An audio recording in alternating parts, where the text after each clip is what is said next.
Isang Pinoy ang napabilang sa mga finalists sa prestigyosong Nobel Peace Prize for Children's Rights.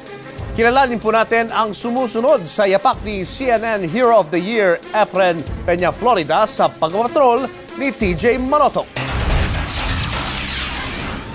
Dating mais vendor si Eman, tubong Cavite, at ngayon, isa sa 5 finalists sa Nobel Peace Prize for Children's Rights.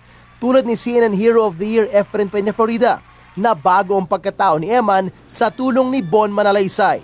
Sa edad na 17, siya ang kasalukuyang president ng Dynamic Teen Company.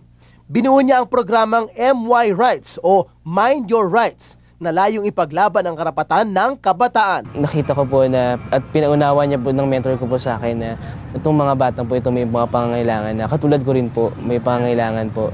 At katulad ko yung mga bata po meron po silang mga karapatan po na kailangan pong irespeto. Umiikot sa mga public school si Eman para ituro sa mga kabataan ang kanilang karapatan.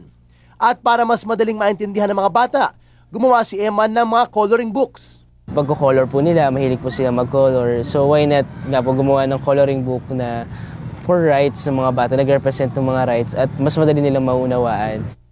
Bagong bayani na maituturing si Eman na sa sarili nilang paraan ay nagbibigay karangalan sa kapwa Pilipino.